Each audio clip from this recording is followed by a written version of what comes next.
Sir ಅಸಲಿ ಸತ್ಯ ಏನು ಸರ್? ಈ ಘಟನೆ ಹಿಂದಿನ ಕಾರಣ ಏನು, ಯಾಕಾಗಿರ್ಬೋದು ಅನ್ನೋವಂಥದ್ದು ನಿಮ್ಮ ಫೈನಲ್ ಲೆಕ್ಕಾಚಾರ? ನನ್ನ ಲೆಕ್ಕಾಚಾರ ಏನಪ್ಪ ಅಂತ ಹೇಳ್ತು ಅಂದರೆ, ಇದು ಇರ್ರೆಲೆವೆಂಟ್. ಇದು ಕಂಪ್ನಿಗೂ ಅದಕ್ಕೂ ಸಂಬಂಧನೇ ಇಲ್ಲ. ಕಂಪ್ನಿ ಅನ್ನುವಂಥ ಒಂದು ವಿಚಾರನ ತಗೊಂಡು ಅವ್ನ ಕೈಲಿ ಅಲಿಗೇಷನ್ ಮಾಡಿಸ್ಬೇಕು ಅಂತ ಅಂದ್ಬಿಟ್ಟು ಯಾರೋ ಪಿತೂರಿ ಮಾಡ್ತಾ ಇದ್ದಾರೆ ಅಷ್ಟೇ ಹೊರತು ಇದು ಇಷ್ಟು ದೊಡ್ಡ ಗಂಭೀರವಾಗಿ ಹೋಗುವಂಥ ಸಮಸ್ಯೆ ಅಲ್ವೇ ಅಲ್ಲ. ಫಸ್ಟ್ ಆಫ್ ಆಲು ನಾವು ಮಾಡಿರುವಂಥ ಡ್ರೋನ್ ಅಲ್ವೇ ಅಲ್ಲ, ಅದು ಪ್ರತಾಪ್ ಸರ್ ಮಾಡಿರುವಂಥ ಡ್ರೋನ್ ಅಲ್ಲ, ಅದೆಲ್ಲ ಅಸೆಂಬಲ್ ಡ್ರೋನ್ ಏನೇನೆ. ಅದು ಅವ್ರಿಗೂ ಗೊತ್ತು ಕ್ಲಿಯರಾಗಿ, ನಮ್ಗೆ ಅರ್ಜೆಂಟ್ ಬೇಕು ಅಂದಿದ್ದಕ್ಕೆ ಅಸೆಂಬಲ್ ಮಾಡಿಕೊಡಿ ಅಂತ ಅಂದ್ಬಿಟ್ಟು ಅವ್ರು ಈಸ್ಕೊಟ್ಟಿದ್ದು. ಇದು ಗಂಭೀರ ಇವತ್ತು ಮಾಡ್ತಿರೋದು ಆರೋಪ ಮಾಡ್ತಾ ಇರುವಂಥದ್ದು ಏನೋ ಒಂದು ಫಿಶಿ, ಅಂದರೆ ಇವ್ರಿಗೇನೋ ಕೆಟ್ಟ ಹೆಸರು ಬರಬೇಕು ಅಂತ ಮಾಡ್ತಾ ಇದ್ದಾರೆ ಹೊರತು ಇನ್ನು ಯಾವುದೇ ಥರದ ಉದ್ದೇಶ ಇಟ್ಕೊಂಡು ಮಾಡ್ತಾ ಇಲ್ಲ. ಸಾರಂಗ್ ಇವನ್ 20 ದಿನದಿಂದ ನನ್ನ ಜೊತೆ ಮಾತಾಡಿದಾಗ ತುಂಬ ಚೆನ್ನಾಗೇ ಮಾತಾಡಿದ್ರು. ಆಯಿತಾ, ಇವತ್ತು ಈ ಥರ ಮಾಡ್ತಾ ಇದ್ದಾರೆ ಅಂತಂದರೆ ಯಾರೋ ಏನೋ ಹೇಳ್ಕೊಟ್ಟಿರ್ಬೋದು ಅಂತ ನನ್ನ ಉದ್ದೇಶ. ಸರ್ ಇವತ್ತು ಏನಾದರೂ ಅವ್ರ ಜೊತೆಗೆ ಬೆಳವಣಿಗೆ ಆದಮೇಲೆ ಸಾರಂಗ್ ಅವ್ರ ಹತ್ರ ಮಾತನಾಡುವಂಥ ಪ್ರಯತ್ನ ಆಯ್ತಾ? ಸೊ ಏನು ಹೇಗೆ ಏನು ಅಂತ ಇವಾಗ ಸ್ವಲ್ಪ ಹೊತ್ತು ಮುಂಚೆ ಕಾಲ್ ಮಾಡಿದ್ದೆ ಅವ್ರಿಗೆ. ಸಾರಂಗ್ ಹೇಳಿದೆ, ಅಲ್ಲಪ್ಪ ಈ 4 ದಿನ ಆಯ್ತು, ನಾನು 8 ತಿಂಗಳಿಂದ ಕಾದಿದ್ದೀನಿ, ಏನು ಕಾದಿದ್ದೀನಿ ನೀನು, ನಮ್ಮ ಜೊತೆ ಕಮ್ಯುನಿಕೇಷನ್ ಎಲ್ಲ ಇದೆಯಾ?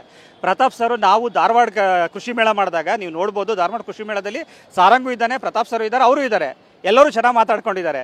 ಅವತ್ತೆಲ್ಲ ಕೇಳದೇ ಇರುವಂಥದ್ದು, ಅವತ್ತೆಲ್ಲ ರೈಸ್ ಮಾಡದೇ ಇರುವಂಥದ್ದು ಇವತ್ತು ರೈಸ್ ಮಾಡ್ತಾ ಇದ್ದಾರೆ. ಅಲ್ಲಿ ಯಾಕೆ ಈ ಥರ ಮಾಡ್ತಾ ಇದೀಯ ಅಂತ ಹೇಳಿದಾಗ ನನ್ನ ಹತ್ರ ಅದಿದೆ ಇದಿದೆ ಹಾಗೆ ಹೀಗೆ ಅಂತ ಏನೇನೋ ಮಾತಾಡ್ದ.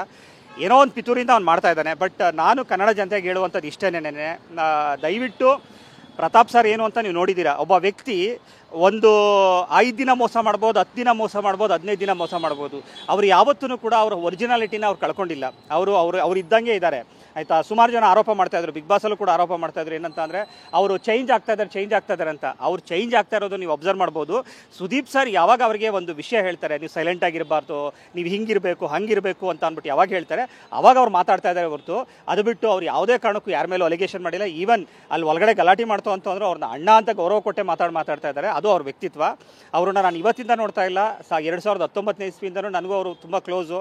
ಅವತ್ತು ಅವ್ರ ಅಲಿಗೇಷನ್ ಆದಾಗಲೂ ಕೂಡ ನಾನು ಅವ್ರ ಜೊತೆ ಇದ್ದೆ. ಅವ್ರು ನಮ್ಮ ಮನೆಯಲ್ಲೇ ಇದ್ದರು, ಅವರು ಯುರೋಪಿಂದ ಬಂದಾಗ ನಮ್ಮ ಜೊತೆನೇ ಇದ್ದರು, ಆ ಕೋವಿಡ್ ಟೈಮಲ್ಲೆಲ್ಲ ನಮ್ಮ ಜೊತೆನೇ ಇದ್ದರು. ಅರ್ಥ ಆಯ್ತಾ? ಅವ್ರ ಮೇಲೆಲ್ಲ ಸುಮ್ಮನೆ ಇಲ್ಲ ಸಲ್ಲದ ಆರೋಪಗಳನ್ನ ಮಾಡಿ ಅಷ್ಟು ದಿನದಿಂದ ಅಲಿಗೇಷನ್ ಮಾಡಿದ್ರಿ.